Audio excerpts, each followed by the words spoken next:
जो है वो रेल पे है। ये रेलिया बैरन ही है जो पति को लिए जा रही है। रेलिया बैरन पिया को लिए जाए रे है। रेलिया बैरन, रेलिया बैरन पिया को लिए जाए रे है। रेलिया बैरन, रेलिया बैरन पिया को लिए जाए रे। रेलिया बैरन पिया को लिए जाए रे। रेलिया बैरन, रेलिया बैरन पिया को लिए जाए रे है। रेलिया बैरन, रेलिया बैरन पिया को लिए जाए रे है। रेलिया बैरन।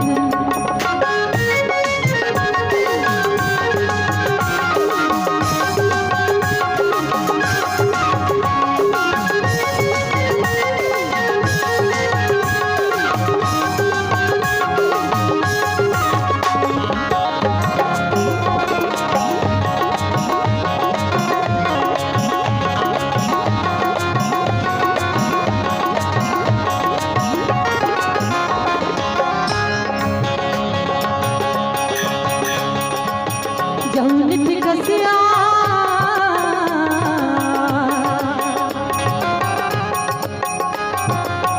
जौन टिकसिया से, जौन टिकसिया से, जौन टिकसिया से, जौन टिकसिया से पिया मोर जई है। जौन टिकसिया से पिया मोर जई है। पिया मोर जई है, पिया मोर जई है। बरसे पानी पनिया बरसे टिकस गली जाए रे है। रेलिया बैरन, रेलिया बैरन पिया को लिए जाए रे है। रेलिया बैरन।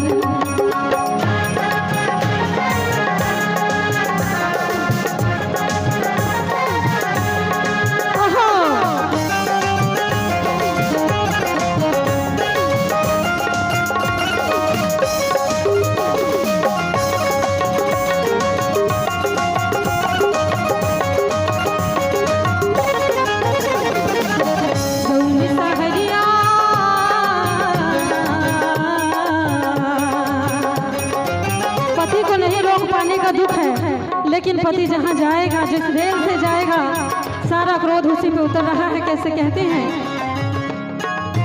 जौनी सहरिया में, जौनी सहरिया में, जौनी सहरिया में, जौनी सहरिया में पिया मोर जई है। जौनी सहरिया में पिया मोर जई है। पिया मोर जई है, पिया मोर जई है। अगिया लागे, अगिया लागे सहरे जरी जाए रे है। रेलिया बैरन, रेलिया बैरन पिया को लिए जाए रे है। रेलिया बैरन।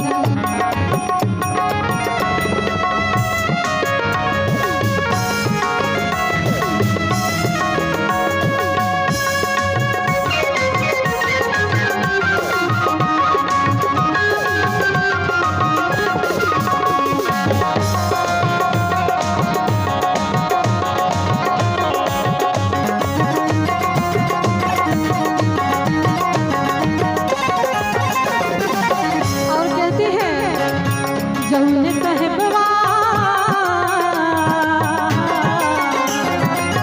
जौन साहिबवा के, जौन साहिबवा के, जौन साहिबवा के, जौन साहिबवा के पिया मोर नौकर। जौन साहिबवा के पिया मोर नौकर। पिया मोर नौकर, पिया मोर नौकर। गुलिया लागे, गुलिया लागे साहिब मरी जाए रे। रेलिया बैरन, रेलिया बैरन पिया को लिए जाए रे है। रेलिया बैरन।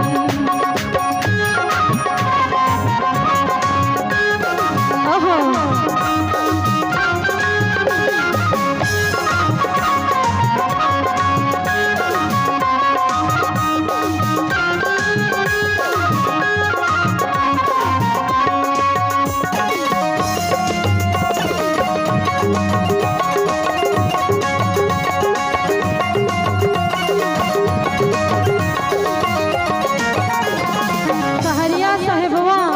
टिकसिया तक तो ठीक रहा, लेकिन सबसे ज़्यादा डर, सबसे ज़्यादा चिंता इन बात की बात कि सैया विदेश जाके कहीं केहू के चक्कर में पड़ जाइए तो हमार का हो।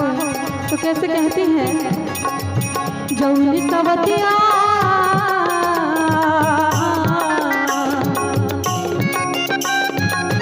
जौनी सवतिया के जौनी सवतिया के जौनी सवतिया के जौनी सवतिया पे पिया मोर रीझे, जौनी सवतिया पे पिया मोर रीझे, पिया मोर रीझे, पिया मोर रीझे।